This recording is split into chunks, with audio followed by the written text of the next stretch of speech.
ഇന്ന് ഞാൻ വന്നിട്ടുള്ളത് തികച്ചും വ്യത്യസ്തമായിട്ടുള്ള ഒരു വെറൈറ്റി പലഹാരത്തിൻ്റെ റെസിപ്പി ആയിട്ടാണ്.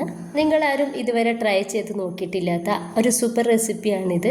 അപ്പോൾ നമുക്ക് വീഡിയോയിലേക്ക് പോവാം. വീഡിയോ ഒന്ന് കണ്ടുനോക്കാം. കണ്ടുകൊണ്ടിരിക്കുമ്പോൾ നിങ്ങൾക്ക് ഇഷ്ടമാവുകയാണെങ്കിൽ നിങ്ങളുടെ എല്ലാ സപ്പോർട്ടും ഉണ്ടാവുക. ലൈക്ക് ചെയ്യാനും സബ്സ്ക്രൈബ് ചെയ്യാനും കമൻറ്റ് ചെയ്യാനൊന്നും മറക്കണ്ട. ഇതിന് വേണ്ടിയിട്ട് ഞാനിതുപോലെ ഒരു പാത്രത്തിലോട്ട് 2.5 കപ്പ് ഗോതമ്പ് പൊടി ഇട്ടെടുക്കുന്നുണ്ട്.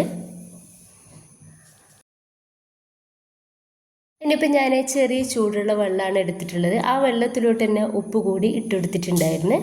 ഇനിയിപ്പോൾ നമുക്ക് കുറച്ചായിട്ട് ഈ വെള്ളം ഒഴിച്ചു കൊടുത്തിട്ട് വേണം കുഴച്ചെടുക്കാൻ വേണ്ടിയിട്ട്. നമ്മൾ ചപ്പാത്തിക്കൊക്കെ കുഴച്ചെടുക്കൂലേ, അതേ രീതിയിൽ തന്നെയാണ് ഇതും കുഴച്ചെടുക്കേണ്ടത്.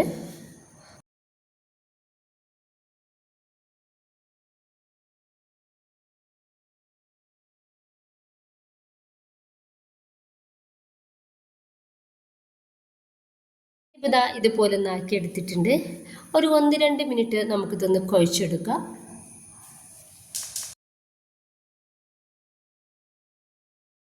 ഇനി നമുക്കിതൊരു 5 മിനിറ്റ് റെസ്റ്റ് ചെയ്യാൻ വേണ്ടിയിട്ട് മാറ്റി വെക്കാം. നമുക്കൊരു ഫില്ലിംഗ് ഉണ്ടാക്കിയിട്ട് എടുക്കാൻ വേണ്ടിയിട്ടുണ്ട്, അത്രയും മതി.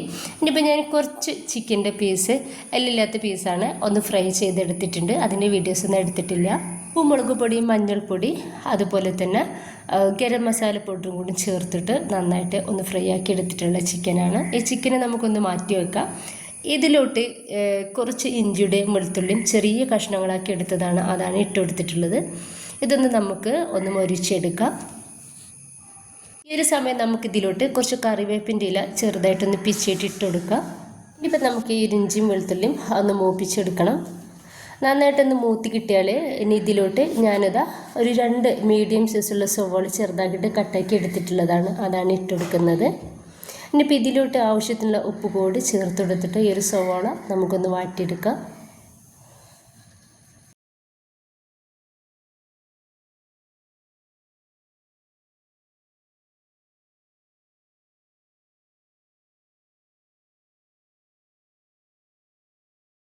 സവാള നന്നായിട്ടൊന്ന് വാടി കിട്ടിയാൽ ഇനിയിപ്പോൾ ഇതിലോട്ട് തക്കാളിയാണ് ചേർക്കുന്നത്. ഒരു തക്കാളിയാണ് ഞാൻ എടുത്തിട്ടുള്ളത്, നന്നായിട്ട് പഴുത്തിട്ടുള്ള ഒരു തക്കാളി. അപ്പോൾ അതുകൂടി ഇട്ടെടുത്തതിൻ്റെ ശേഷം നമുക്ക് നന്നായിട്ടൊന്ന് മിക്സ് ആക്കി എടുത്തിട്ട് വേവിച്ചെടുക്കാം.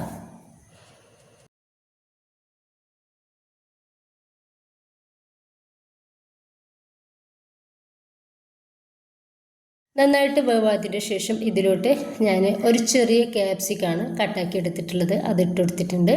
ക്യാപ്സിക്കം ഇട്ടെടുത്തതിന് ശേഷം നമുക്ക് നന്നായിട്ട് വേവാക്കി എടുക്കണ്ട, അതൊന്ന് ചെറുതായിട്ട് വാടി കിട്ടിയാൽ മാത്രം മതി. ഇതിലോട്ട് ആവശ്യത്തിനുള്ള ഉപ്പും അതുപോലെ തന്നെ 1/4 ടീസ്പൂൺ മഞ്ഞൾപ്പൊടിയും 1/2 ടീസ്പൂൺ മുളക് പൊടിയും 1/4 ടീസ്പൂണ് ഗരം മസാല പൗഡറും ചേർത്ത് കൊടുത്തിട്ടുണ്ട്. ഇനിയിപ്പോൾ നന്നായിട്ട് തന്നെ ഇതൊന്ന് മിക്സ് ആക്കി എടുക്കാം.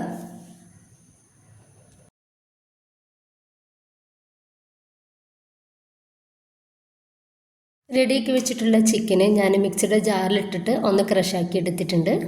എന്നിട്ട് അതുകൂടി ഇതിലേക്ക് ചേർത്ത് കൊടുത്താൽ നമ്മുടെ ഫില്ലിംഗ് ഒന്ന് റെഡി ആയിട്ടുണ്ട്. നന്നായിട്ട് മിക്സാക്കി കൊടുത്തതിന് ശേഷം നമുക്കിതൊന്ന് മാറ്റി വെക്കാം. ഈ ഒരു സമയം കൊണ്ട് നമ്മുടെ ഒരു മാവ് നന്നായിട്ട് സോഫ്റ്റ് ആയിട്ടുണ്ട്. ഇനിയിപ്പോൾ ചെറിയ ബോൾസുകളാക്കിയിട്ട് നമുക്കൊന്ന് മാറ്റാം.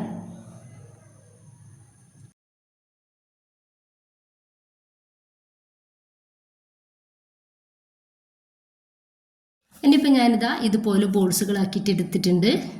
ഇനി ഇതിൽ നിന്ന് ഒരു ബോൾസ് എടുത്തിട്ട് നമ്മുടെ ഈ ഒരു ഓട്ടക്കോരില്ലേ അതിലോട്ട് കുറച്ച് എണ്ണ ഒന്ന് സ്പ്രെഡാക്കി കൊടുക്കുന്നുണ്ട്. എന്നിട്ട് നമുക്ക് ഇതിൽ നിന്ന് ഒരു ബോൾസ് എടുത്തിട്ട് ഇതിലേക്ക് വെച്ചെടുത്തിട്ട് കൈ വെച്ചിട്ട് ജസ്റ്റ് ഒന്ന് പരത്തിയെടുക്കാം.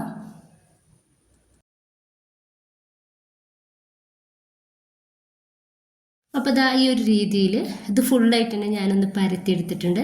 അതിലോട്ട് നമ്മൾ റെഡിയാക്കി വെച്ചിട്ടുള്ള ഫില്ലിങ് ഇട്ട് കൊടുക്കുക.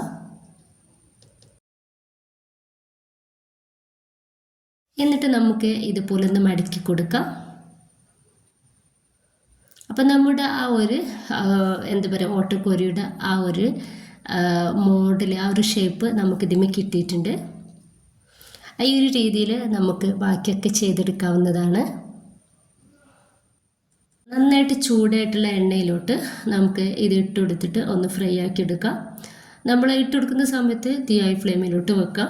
പിന്നെ മീഡിയം ഫ്ലെയിമിലും അതുപോലെ തന്നെ ലോ ഫ്ലെയിമിലിട്ടിട്ട് വേണം റെഡിയാക്കി എടുക്കാൻ വേണ്ടിയിട്ട്. തിരിച്ചും മറിച്ചും ഇട്ടുകൊടുത്തിട്ട് നമുക്കൊന്ന് റെഡിയാക്കി എടുക്കാം. ആ ഒരു സമയത്ത് നമ്മുടെ ഒരു സ്നാക്സ് നന്നായിട്ട് തന്നെ ഫ്രൈ ആയി കിട്ടിയിട്ടുണ്ട്. നമുക്ക് എണ്ണയിൽ നിന്നും ഒന്ന് എടുത്തു മാറ്റാം. അപ്പോൾ ഇതുപോലെ തന്നെ ബാക്കി കൂടി ചെയ്തെടുക്കാവുന്നതാണ്. നല്ല ഹെൽത്തി ആയിട്ടുള്ള ഗോതമ്പ് പൊടി വെച്ചിട്ടുള്ള അടിപൊളി സ്നാക്സാണിത്. എല്ലാവരും ഉണ്ടാക്കി നോക്കുക. ഇഷ്ടമായിട്ടുണ്ടെങ്കിൽ നിങ്ങളുടെ എല്ലാ സപ്പോർട്ടും ഉണ്ടാവുക. ഇൻഷാ അല്ലാഹ്. ഓക്കെ.